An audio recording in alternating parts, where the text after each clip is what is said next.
c'est un élément central dans ce que je vous disais pour les coopératives. L'objectif, c'est de créer des emplois, c'est de créer du bien-être.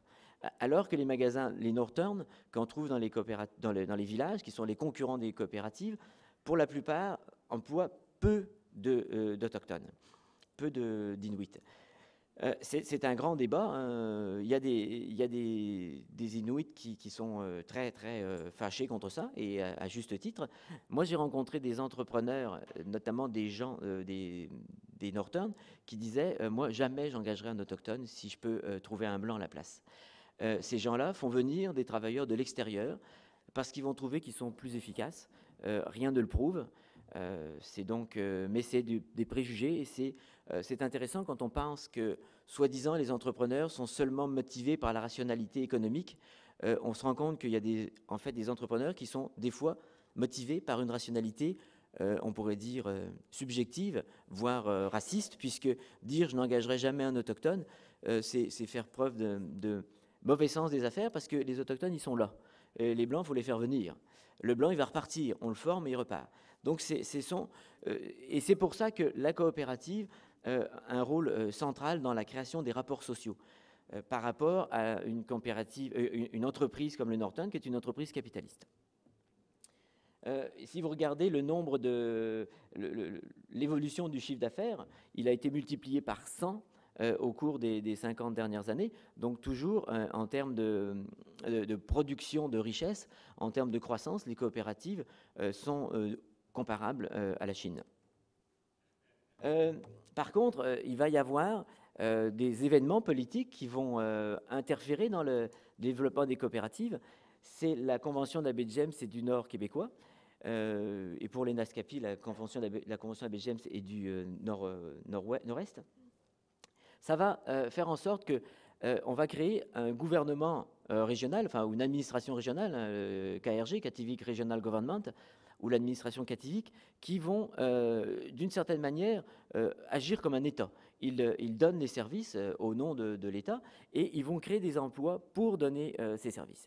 Et donc là, on va se retrouver dans une structure de création d'emplois où il va y avoir deux employeurs différents, l'État, si on veut, et la coopérative. Évidemment, le gouvernement régional a bien plus les moyens que, même s'il n'en a pas beaucoup, il en a quand même plus que les coopératives. Donc, il va y avoir une sorte de compétition pour avoir les employés les plus qualifiés. Et ça va nuire un peu à la fédération, mais ça va créer plus d'emplois, donc ça va aussi créer des consommateurs, et donc ça va quand même, malgré tout, permettre à la Fédération des coopératives de pouvoir se maintenir. Il faut aussi dire que le développement de l'emploi n'est pas fait de façon schizophrénique. Les Makivik ou l'administration régionale ou l'administration régionale Kativik ne vont pas se mettre à créer des commerces, enfin, donc des hôtels par exemple, qui vont concurrencer des hôtels gérés par les coopératives. Il y a une concertation, contrairement avec si on imaginait une pourvoirie privée qui viendrait, qui essaierait de compétitionner. Donc ça, c'est le résultat. L'économie régionale va être dominée par le secteur public. Il ne faut pas s'inquiéter, hein. Beaucoup de gens trouvent que c'est dramatique. La France, comme je vous le disais, a une énorme économie dominée par le secteur public. Ce qui est important aussi, c'est que les coopératives étaient un enjeu identitaire. Maintenant, ce n'est plus la seule source de fierté des Inuits. Ils sont aussi fiers de leur gouvernement régional. Ils sont aussi fiers des réalisations faites. Donc j'allais dire, ils ont une double fierté. Mais les jeunes Inuits sont un peu moins impliqués dans les coopératives, puisqu'ils se cherchent des emplois mieux payés. Il y a aussi un autre fait, notre étude nous l'a indiqué, c'est que les coopératives sont là. Et c'est un fait accompli. Les Inuits sont tous pour que les coopératives Inuits restent. Ils comptent un peu sur, finalement, leur permanence. C'est ce que je disais au début, c'est l'institutionnalisation. Les coopératives sont devenues un incontournable. Elles sont là et on pense qu'elles vont durer pour toujours. C'est exactement comme Desjardins. Je connais beaucoup de jeunes Québécois qui sont extrêmement fiers de Desjardins. Pour eux, Desjardins, c'est le Québec, c'est la fierté des Québécois.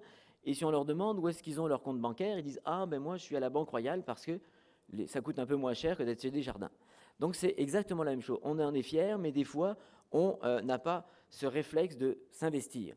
on va aller payer 2 $ de moins son compte bancaire sans se rendre compte que peut-être ça va nuire à l'ensemble des membres.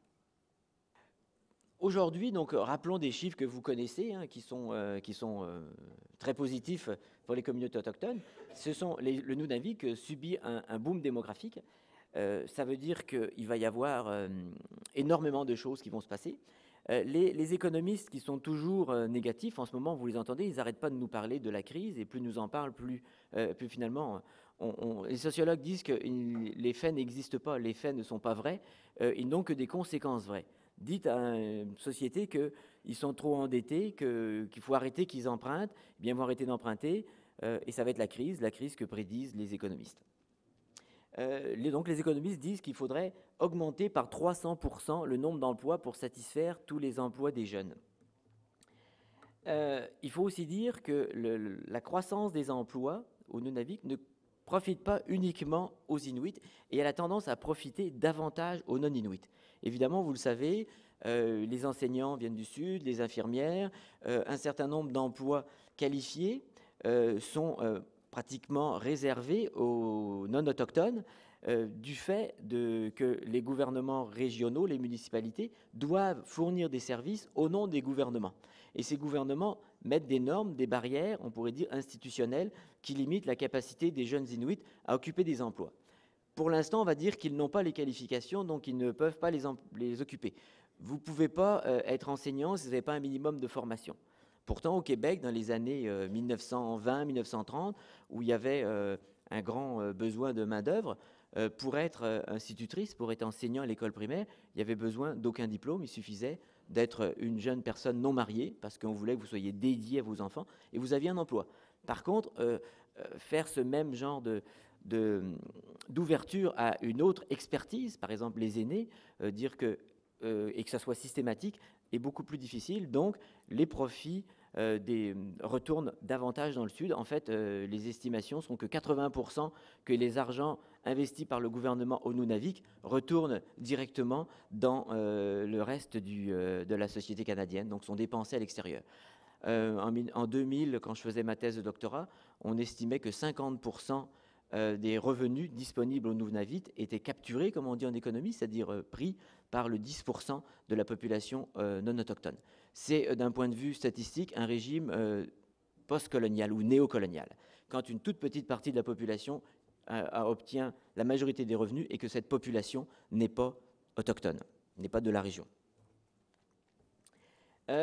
Comme les coopératives avaient fasciné les Inuits et en fait beaucoup de Premières Nations, ces fonds que le gouvernement met à leur disposition attirent beaucoup les jeunes autochtones. Il faut dire que quand on ne donne pas d'autres options, chômage, entrepreneuriat privé, chômage, coopérative, évidemment les gens vont choisir cette option-là. Et les jeunes Inuits sont en fait, Inuits et en fait on peut dire autochtones, mais bien que mon étude porte sur les Inuits et pas en général, mais d'autres études le confirment, les autochtones partent plus de petites entreprises que le reste des Canadiens, statistiquement.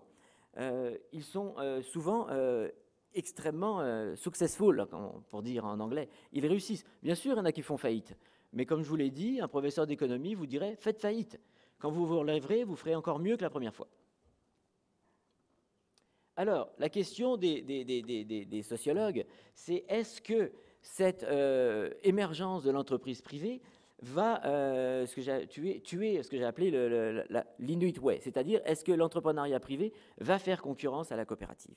Alors il y a deux réponses que vont vous tenir les économistes et les sociologues. La première, c'est que oui.